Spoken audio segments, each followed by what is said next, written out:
Okay, so let's break down NBA players and women, okay, and how it works. Because a lot of you guys are so appalled that Nick Young cheats on his wife. All right, this video specifically is talking about players, the history of players and cheating, right? This has been going on for decades. All right. This is why when I say this may affect free agency, this little incident, I say that because this is something that is engraved in NBA culture. A lot of players don't want to be around nobody like that.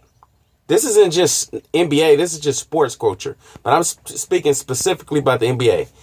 A lot of these guys don't want to be around that because why? They're doing dirt. Of course they're doing dirt. Not every, this isn't Catholic school. This is the NBA. I mean, and I'm gonna explain to you. I'm gonna give you a couple instances of stuff that goes down. Let's take it back. Let's go back a couple decades. Let's go back a couple decades with the Lakers. Dude, Magic Johnson, the greatest Laker of all time, just in my opinion. Magic was known to be a player, right? He always had women. Always had women. His thing wasn't cocaine or drinking or none of that. His thing was just straight out sex. And, he would throw buck wild parties. But this is back in the 80s. This is before social media. He used to hang with Arsenio Hall, and it used to be cracking back in the 80s. It used to be cracking. They used to have a thing called the Forum Club, and everybody after the game would go to the Forum Club, and it would be cocaine. It'd be women that are married, Italian, Mexican, black, white, whatever kind you want, top of the line, right? And it would go down. It used to go down so much that Michael Cooper's wife, she knew. So she used to always try to, where are you going? She used to be on Michael Cooper because she knew, okay, it goes down. Pat Riley. All right. This is around the time that the Lakers are going to back-to-back championship. Pat Riley says to the wives, he tells the wives, look, you got to lay off your husband. You got to give your husband you got to give your husband a break. You got to back off from your husband because he's going through a lot of stress. Don't worry about him and what kind of women or anything. Just do your job and be a good wife. This is what, and the women already knew what he was talking about. Basically, he was already insinuating, don't worry about what these guys are doing on the road or whatever. Just be a good wife and play your role. Just be a good trophy wife. Just be good on the side. Look, in every single city, there's women waiting for NBA players. Okay. You guys don't understand.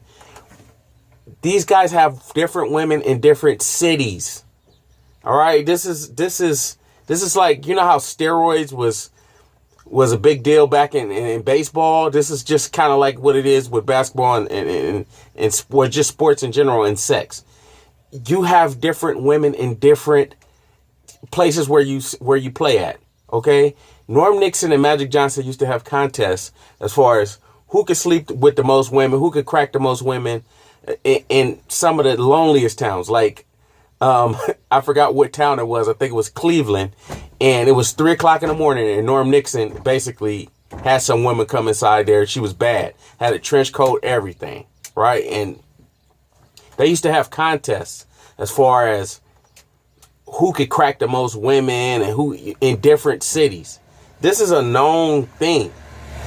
Michael Jordan in the 90s, he was a fucking man. Did you know this guy used to shut down the whole entire, he used to have a whole floor to himself, right? Entire floor by himself.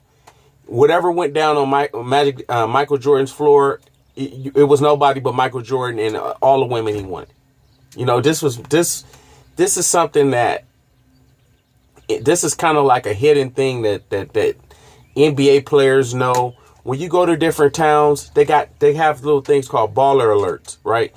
And when a baller comes to town, the women, Allen Iverson's gonna be at this club, and all the women would come to the club, and you get to pick from women that are bad. I'm talking about Rihanna type. I'm saying Rihanna type bad. I'll get to Rihanna later.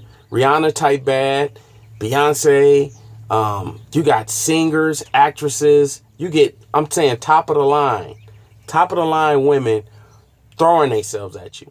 Throwing themselves at you, city after city. Now, it was easy for you to say, oh, no, I would never do such a thing. But, no, it's different when you actually have the women coming on to you. Not just giving you kind of flirt. I mean, actually coming on to you. Women that got like slim waist, no fat on their stomach, all ass, all titties. I mean, white girls, you know what I'm saying? You're getting the top of the line white girls. You're getting the top of the line Italian, the top of the line Mexican, the top of the line Puerto Rican. I mean, women that are bad, but beyond your wildest dreams, okay?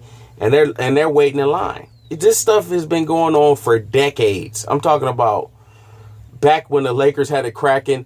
The Kings locker room used to hate Doug Christie because Doug Christie would always have his wife going everywhere they would go, because Doug Christie's wife knew in every single city, every single town, they were busting down women. And it was like he used to have his wife around and stuff like that, and they used to feel uncomfortable with his wife always being in the locker room. They were like, man, this dude Doug Christie is whipped. It goes down, man. Players sleeping with other players, girls, you know what I'm saying? And it goes down. It definitely goes down. All right. It's a lot of scandal, a lot of salacious stuff when you get down into the history of NBA players and their history of sleeping with different women. Do you remember a line when Jay-Z and Nas were battling, and Jay-Z said, he had, on a Super Ugly freestyle, he said, me and your boy AI got more in common than just balling and rhyming. Get it? More in Carmen. Right? And you know what I'm saying? This type of stuff this stuff has been happening for, he's talking about Nas' baby mama. He's talking about how him and AI both slept with Nas' baby mama. And AI came out and said, look, don't put my name out there. He publicly went out and he spoke against Jay-Z. He's like, don't be putting my name out there about different women that I slept with. This stuff goes down, okay? Every city, every state. Don't be fooled. Don't be thinking like, oh, this is why it's a big deal as far as players not wanting to come to the Lakers because of this little incident. This is what a lot of you guys don't understand. These guys are in the NBA. They're not choir boys. It's pussy in every single state that they go to. The baddest women, the top of the line, are at the club waiting for them, waiting at the hotel, throwing their panties at these guys. Entertainers, actresses. Oh yeah, I was speaking about Rihanna. There's rumors about Rihanna and certain basketball players that you get what I'm saying, that they had some kind of dealing. And these aren't even A+. These aren't even top of the line guys. These are like, come on, lower end guys. All right. And they had their rendezvous with Rihanna, allegedly. So, I mean, come on, guys. I mean, think about it. This is why it's such a big deal. This is a history of the NBA and just sports in general, and guys cheating on their girls, cheating on their wives. It's ridiculous in the NBA. It's not even funny. I already talked about Andrei Karolinko and the situation, the little agreement that him and his wife had. A lot of these wives, they automatically know their man is cheating. They come into the relationship already knowing that women are throwing themselves at their man. Are there the only guy that was inside that Showtime locker room that was like a pious religious guy that was a man and didn't do nothing that they had no dirt on was Michael Thompson. AC Green was a virgin, but they had no dirt on Michael Thompson. The rest of those guys was all doing stuff. But I mean, like I said, you ain't got to listen to me, man. It's your boy, Eddie Star. Like, comment, subscribe. Peace.